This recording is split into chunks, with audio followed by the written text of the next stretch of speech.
Hi guys, I'm Atenas. This is Mode Bespoke, and today we're working on hat brims. So last week I taught you how to make a very simple, just double crochet front post hat brim. Today I'm going to teach you a different one. So this one is my favorite.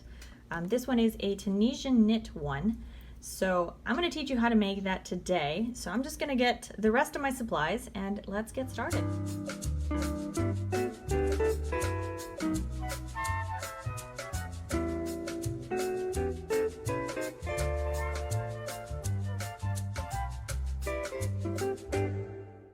So here are two samples of hats that I've made using this brim, and I love this brim. This is my favorite one, so you'll probably see it in most of my tutorials. This is very, very easy to make, and it is quite stretchy. So I've used two different yarns here, so that's why I grabbed these two, because it's a sample of two different yarns. So this one's obviously a really wide brim. This one's a bit more narrow, but this is 2 threads of fine yarn. So this is super fine sock yarn. So this is a size 1 fingering yarn that I doubled up. So I used 2 threads simultaneously. For me, it's a lot easier to just use 2 skeins instead of trying to use pull through a thread from the inside and then one from the outside. I just use 2 skeins and crochet with 2 threads at the same time. So effectively it'd be a size 2 yarn if you want to look at it that way. But that's what I like to use for my brims. I think they're really very soft, and normally I use this yarn. It's called Wool-like. By Loops and Threads, and they sell it at Michael's in the US, but really any fingering yarn works well for this. But that's what I used for this brim. This one I used a medium yarn, so this is just a size 4 medium yarn. See, it's really stretchy brim, but you can use any yarn you want. It doesn't have to be one or the other. I do recommend using a size 4 as the biggest yarn option for this brim, because it is Tunisian crochet and it will get really very bulky. So if you use a chunky yarn, or you use anything like, because I made this this hat up here, this is all wool ease. So you'll see this pattern up in a couple of weeks. But I used Wool Ease by Lion Brand, and that's a really thick yarn. Let me see if I have a skein handy so I can show you the difference in the yarn. Here we go. So this one is quite bulky. This is a chunky yarn. And this is the size 4 yarn. So, I mean, there is quite a bit of a size difference on these. So you'd have to use a much bigger hook for this. It would be really very bulky, and it might be a little uncomfortable. But I leave that up to you. I just suggest that you use a size 4 as the smallest size for your brim. This one, as you can see, I used a size 4, and then I used the chunky yarn for the top. I like the way it looks, but I leave that up to you. This brim is also reversible. You can't see it here very well on that yarn, but you can see with this one. So this is the front side, or what I like to use as the front side. And then if you reverse this, so here's the back. So again, this pattern will also be available here on the channel and on the blog soon. So this hat is also reversible completely. So you can use this brim on whatever side that you want. You don't have to use this one on the outside. It's whichever side you want. I think it's beautiful, it's ribbed, it's nice, it's stretchy. So I really like it. This is the one I use. So that's what we're gonna crochet today. So let's get started. You don't need a Tunisian hook for this pattern. So I'm gonna use a regular hook just to show you that you can do it with this regular hook. You are limited to the size of your hook, so the width of your brim, which is what we're gonna be working. We're going to start with a chain that is the width of the brim that we want. You are limited to the size of your hook. So if you use a really small hook, one of those tiny ones, the width of your brim will be quite narrow. So decide how wide you want your brim to be and then pick a hook. But if you want a really, really wide brim, then you will need a Tunisian crochet hook. A Tunisian crochet hook, just to show you guys, looks like this. So looks like a knitting needle at the bottom, but it's got a crochet hook at the top. This is for Tunisian crochet. So if you're gonna make a really wide brim and it doesn't fit on a regular crochet hook, you will need a Tunisian hook. So if you use a fingering yarn, so if you use these 2 threads, I would use a size 4mm hook. So I would use either a 3.75 or a 4mm hook. If you're going to be using a medium size yarn, I would use a 4.25 hook, which is a G hook, or an H hook, which is a 5mm hook. You can use a 5.5, but it might make the stitching a bit wider. But that's up to you. You can use any size hook, any size yarn you want. So let's start with the slip knot. Guys, I'm going to chat your guys' ear off, so let's just get started. So for the slip knot, you wrap the yarn around 2 fingers. You're going to grab your hook, insert it into this bottom loop, grab this top thread, and pull that through. You're going to hold that loop down with your index finger, remove these other fingers, and then just tighten your slip knot by pulling on the 2 threads at the bottom. And there we go. There's a slip knot. So you don't have to chain this in multiples of anything. This is all done by measurement. So you just make a chain that is as wide as you want your brim to be. Or I guess it's as long as you want the width of your brim. So I'll just do a couple of stitches like so. So that's how wide I want my brim to be. Now for the next row. So we're going to start what is called a cast on. So we're going to skip this first stitch and go into the second stitch. So insert your hook into the second stitch, and then you're going to yarn over and pull this loop through this middle loop on your hook. So if you take this off, it would be the top loop on your hook. So yarn over and pull that through this first loop. And now leave that on your hook, all right? Go into the next stitch, insert your hook into the stitch, yarn over, and then pull up a loop. Go to the next one, insert your hook, yarn over, and then pull through. So we're going to just add loops to our hook for every stitch of the chain. So I do these remaining ones quickly, and this is called a cast on. So if you see this on a pattern, that's what they mean. All right, so now that we have a loop for every one of our stitches of the chain, we're going to start what is called a return pass. You have to do this in Tunisian crochet to get rid of all these stitches so that you can start over again. So let's do the very first stitch, which is what I like to call my chain 1 on the return pass. It's just easier for me to refer to it as that. It makes more sense to me that way, so maybe it helps you as well. But like when you're crocheting just with a regular crochet hook and you're doing a regular piece of work and you're working in single crochet, when you start a new row, you normally do a chain 1 or chain 2 or something. We're going to do a chain 1. And to do that, you're just going to yarn over and pull through this first loop. Like so. So that's what you will see on my pattern as a chain 1. The rest of the return pass, you're going to yarn over and you're going to pull through 2 loops. So here's that loop and here's the next loop. So it looks like this. So yarn over and pull through 1 and then 2. Let's do that again. Yarn over, pull through 1 and then 2. Yarn over, pull through 1, 2. And then you just do that for every stitch on your hook. Once you get to the end, you'll be left with just the 1 loop. So now for this next row, this is just, this brim is made up of just 2 different stitches, which is the purl stitch. So it's 2 rows of purl stitch and then 2 rows of knit, 2 rows of purl, 2 rows of knit. So when we first start, we're just going to do this foundation row, which is what we just did.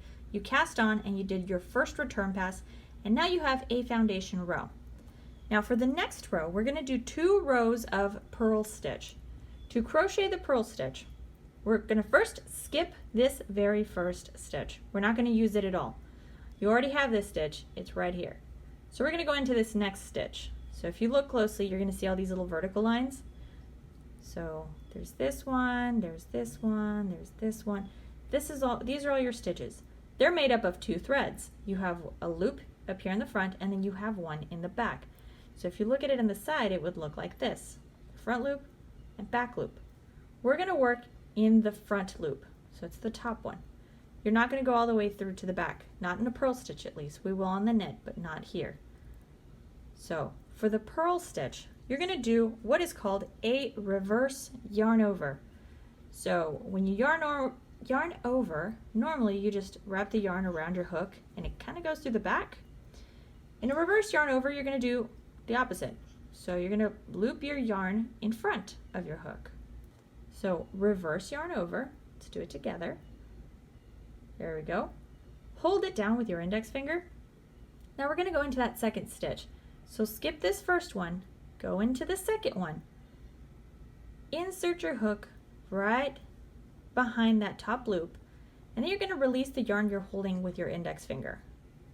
Pass this loop between your crochet work and your hook. So just loop it around. See how it goes under the stitch? Just like that. Bring it all the way up. And now you're going to yarn over, just a regular yarn over, and pull through this first loop on your hook. Like so. That's a purl. Let's do it again. Reverse yarn over, insert your hook into the stitch. Release this yarn and loop it through all the way to the top, like so. Yarn over and pull through the loop.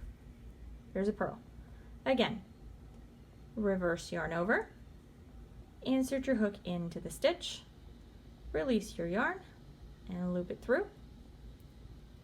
Yarn over and pull through that top loop. That's a purl. So it's going to make these little knots. So you're going to make a purl stitch for every stitch of this row. So I finish these really quickly. Okay, and here's the last two stitches. So you're going to see this last stitch, or second to last stitch, and then this very last one here at the end. So let me make this second to last purl. And then here at the end, right above the knot, so here's your slip knot, so right above the knot, you're going to see this stitch right here. We're going to stitch into that one. It's also made up of 2 loops. So your hook is going to go through both of those loops. So see, we have the front loop and the back loop both on our hook. And now you just yarn over and you pull up a loop on your hook. And that's it. You don't have to purl on this last one. You just do a knit stitch. Alright, so now we got into our return pass. Now here, the more rows you crochet, and I'll just kind of cover it now, the more rows you crochet, you're going to notice that on the side that you crochet on, so if you're right-handed, the stitches on the right are going to start to loosen up. So you're going to be a few rows up, you're going to notice that this side is maybe a little bit wider than the left side. Same will happen if you're left-handed, only it'll be on the left side. So these stitches will be more loose and it'll be a little bit wider. This happens because as you crochet, you're moving your hook, so these stitches are going to start to loosen up here at the end. These ones are going to be tighter. So to keep everything even, what I do once I cast on all of my stitches is I just pull on my hook just to pull it away from my Tunisian work and just give it a little space and to loosen up these stitches. It's just a little bit, it doesn't have to be a lot. If you pull on it too much, it'll be excessive and then these loops will be way too loose. So don't pull on it too tight, it's just a little tug. Okay, and now you would complete your return pass. So after you've loosened up your stitches a little, then you do your return pass. So I do my chain 1 on my return pass, which is a yarn over, pull through 1 loop, and then yarn over, pull through 2, yarn over, pull through 2, yarn over, pull through 2. So I do that until I get to the end of the row, and I'm left with just the 1 loop. So there we go. There is our first row of purl stitch. We're going to do 1 more row of purl stitch. So skip this first stitch and go into the second one. The second one's already going to have a purl. You're going to notice also that after your very first row, you're going to have all these big old open spaces. I'll show you how to take care of these later, but if you see this big spacing, that's normal with Tunisian crochet. It's supposed to be that way. You'll be okay. All right, so let's get a little more yarn and start. So reverse yarn over, insert the hook into the stitch, pull our yarn up to the top, regular yarn over, and pull through the loop for a purl stitch. You're just going to make a purl stitch in every stitch of this row. So notice that I'm inserting my hook above the knot. So that way our knots are just going to be, there's one at the bottom, one on top. So we're going to work into this top part of the stitch. This bottom part is already done, so just work into this top part. If you want to see the written pattern for this brim, go check it out. It's on the blog. So, and it is for free. I don't have a whole lot of pictures or anything on there. I think I maybe have just like a picture of the actual stitch. I have pictures of the hats that I've made, like these, so you can see how to use the brim and different ways you can attach it, different projects you can make with it. But as far as the actual stitch itself, I didn't take any photos because I have the video tutorial, so I will post the video tutorial on the blog as well. Alright, so once you get to the end, this is what it's going to look like. You're going to have all of these stitches up here. See all these chains? You want to work into this very last one. That's where you're going to insert your hook. Make sure you go through both loops. So I just use my fingers to kind of push everything on there. So here are both loops. You're going to yarn over and pull through. And there we go. Just loosen it up and work a return pass. So we've done 2 rows of purl. Now we have to do 2 rows of knit. So we finish this. There we go. Now we're going to have 2 rows of knit, which is going to be this part right in here that kind of goes into the brim. So we're going to work 2 rows, and to do the knit stitch, just like you had with your purl, that it has the 2 loops, you're going to work into behind this top loop, but you're going to work all the way through. So let me show you here. I'll show you on one of these middle ones. So you have both threads for the stitch. You have this front one, and then you have this back thread back there. You're going to insert your hook in between both of those, and then you're just going to push your hook back. So, like so. And that's how you're going to crochet a knit stitch. So starting in the second stitch of the row, insert your hook between both of the threads that make up the stitch, and then yarn over and pull up a loop. And you're working into this bottom part. You're not touching this top, it looks like a chain. You're not touching any of that. You're just working into these long posts. So insert your hook into the stitch, go all the way back, yarn over, and pull up a loop. Insert your hook, go towards the back, yarn over, and pull up a loop. That's all there's to it. The knit stitch is, I think, one of the easiest Tunisian crochet stitches, and it's the quickest, I think, to make. So if you ever want to make a quick Tunisian work that just looks really nice, I would go with a knit stitch. Alright, so once you get to the end, same thing, go on to this very last stitch, insert your hook, and pull up a loop. And there we go. Tug on it a little, and then complete your return pass.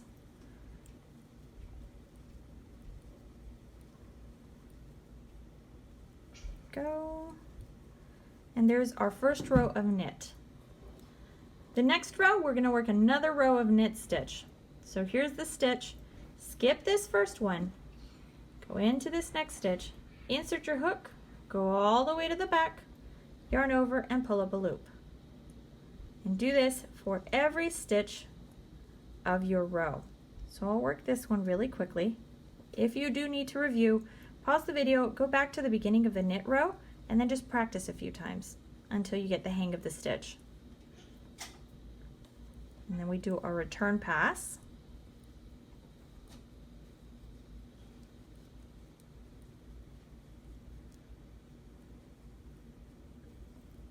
And there we go. So that's it. That's all there's to it. Now after this, you just repeat 2 rows of purl and then 2 rows of knit. 2 rows of purl, 2 rows of knit. You are going to be left with a brim that looks just like this. And now you'll have to pay attention to your pattern, because if the pattern says you're going to work in the round, you are going to have to sew your brim closed. So I'll show you a nearly invisible seam. I did this one quite quickly, so that's why you can kind of see it. But I'll show you how to do a nearly invisible seam. that you can use to crochet or to sew your brim closed, and then you can work in the round. If the pattern tells you that you have to work with your project flat, then don't sew it yet, because there are some stitches that don't work well in the round, or if you do them in the round, it loses the look. So some stitches are just kind of picky, so I won't be able to do all of the hat patterns in the round. If that's the case, I will tell you at the beginning of the video that you're not working in the round, so that way you don't sew your brim closed. So once you are done with all of the rows that you want to make, you're going to work the circumference, all right? So make sure you make as many rows as you can that'll fit around your head. If this is for you, just try it on and just make sure that it's comfortable. If it's not for you, check on the blog. There are measurements. So I have different sizes for just standard sizes, head circumference for everything starting from newborns until adult, as well as just a standard hat size. This is a slouchy hat, so I made it super, super long because I wanted it to be a really slouchy hat. But I have all that information on the blog. So now this last row is going to be a bind off. Now a bind off helps you close the gaps in the stitches. So remember how we have these big old spaces? It's not as visible with the knit stitch, but I mean, they're still pretty open. These will become very visible when you're trying to sew your brim closed. So you will have to do a bind off row just to make sure that these are nice and closed. Now you're going to end on a purl row. So end on a purl row, and then you're going to do your bind off. So let me do a purl row real quick and then I'll show you what I mean. All right, so I did my purl repetition. So here are my 2 purl rows. This is the last of the purl rows. So you can see these spaces are really open. We need to do the bind off row, and to do that, you're going to insert your hook into the stitch like if you were crocheting a knit stitch. Yarn over, pull up a loop, and then you're just going to single crochet. So you have 2 loops on your hook. You're going to yarn over and pull through both loops. There we go. That's it.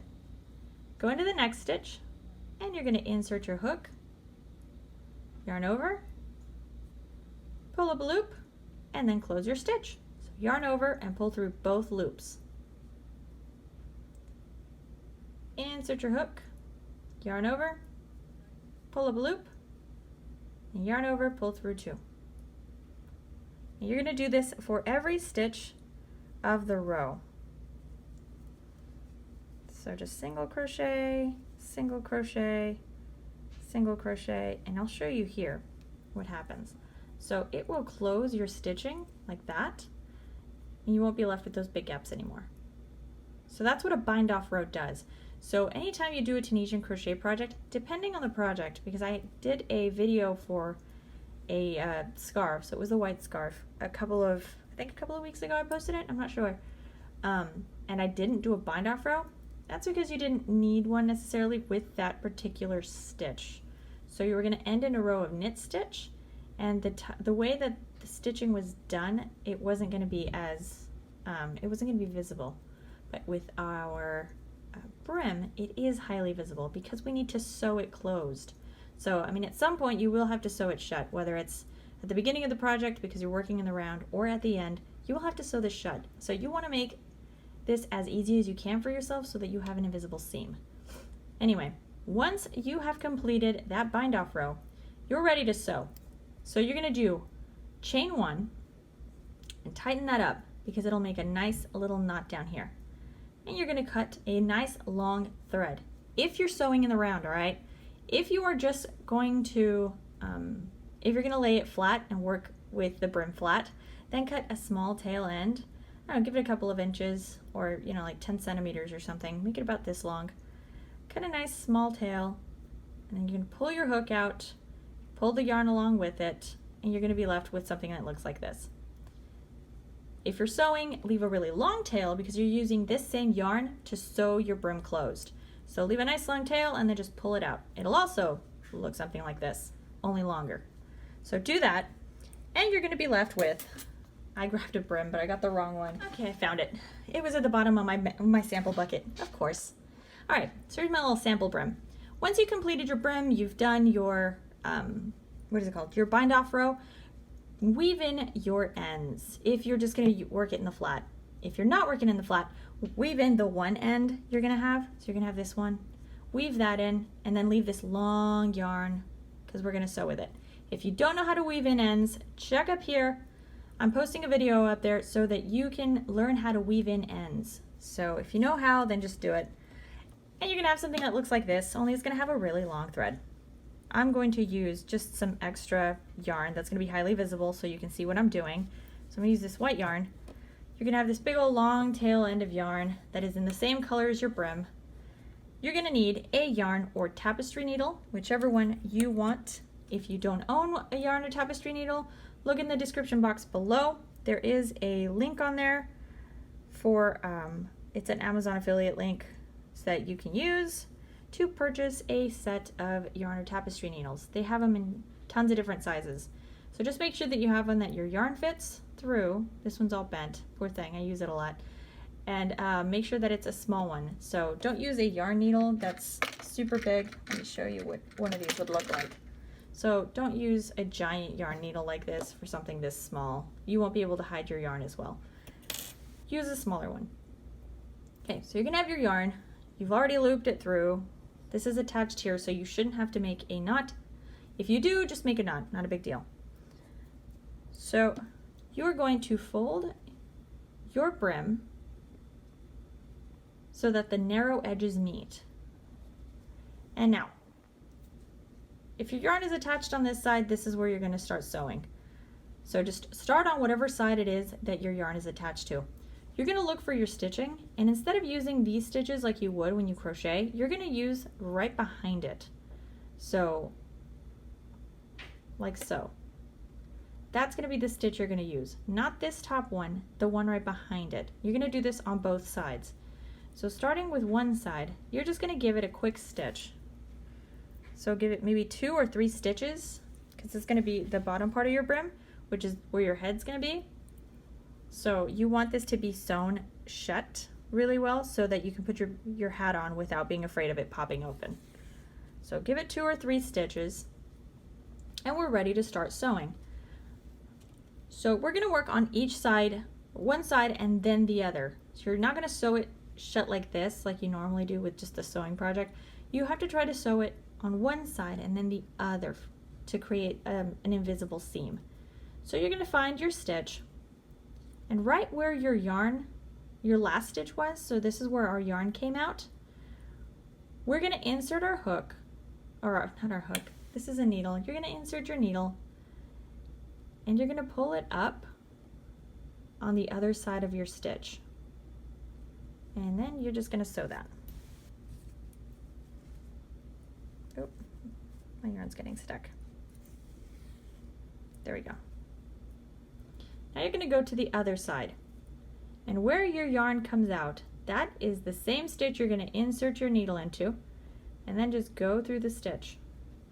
So go to the other side and sew through like that. So as you're working on this, tighten it up and it'll start to hide your yarn. I'm not going to tighten it up because otherwise you won't see the stitching, but let me show you, I'll show you a few more times and then we'll start to tighten it up. So you finished on this side, now go to the other side, and right where your yarn comes out, that's where you're going to insert your needle and pop out on the other side of the stitch.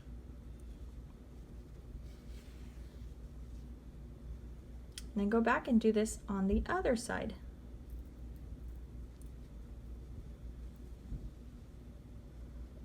And then this other side.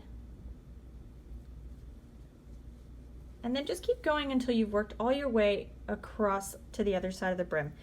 Now, I'm telling you to tighten it because as you work through, it just becomes a little more difficult to tighten it once you have a couple of stitches.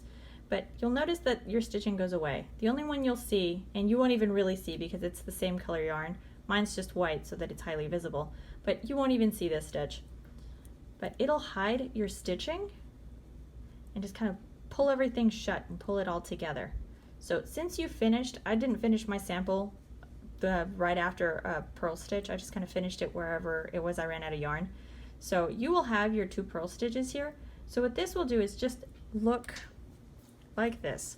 So if you're really careful with your stitching, take your time and don't pull it too tight, because my mistake was that I pulled it way too tight. So it just scrunched everything together. But if you loosen it up a little as you go, you're going to end up with what looks like a knit, like the 2 knit rows and then your purl row. So it will hide into the brim. So it'll become a very invisible stitch. So just keep going until you finish your brim. At the end, do a couple of stitches, not really tightly, just do a loose stitch. So let's get here to the end and I'll show you. Let me just pull my needle all the way up. So you want to sew right here. So right where it starts to curve, you want to do this last stitch. You want to leave the topmost stitches open, because when you crochet your hat, so here you're going to do maybe 2 stitches in that same one, like that. You want these top stitches open, because as you crochet your hat, you want your hook to fit. And see, you're not going to stick it down here. You're going to use this top stitch, and then you'll use the top stitch on this other side. If you sew on these top 2 stitches, it's going to be very difficult for you to fit your hook. So, and you might be using a bigger hook than this. So it just depends on what your pattern is. Like for this hat, since I used 2 different size yarns, this is a much wider hook than this one was. So if I would have sewn on this top stitch, I would have had a really hard time fitting that large hook into the stitch. But that's all there's to it, guys. That's the brim. It's super easy. I hope you give it a try. You can tell, super stretchy. Just love this brim. If you have any questions or comments, leave them down in the comment section below. Before you leave, don't forget to hit that subscribe button. I post videos every Thursday. If you haven't stopped by the blog, go ahead and stop on by. The link is in the description box below. You will find this free pattern along with lots of other free patterns on there that I post on Thursdays along with their video tutorial. If you want to see any more of my work, follow me on Instagram. Don't forget to like and share if you've enjoyed this video. Thank you so much for watching, everyone, and I will see you again next week.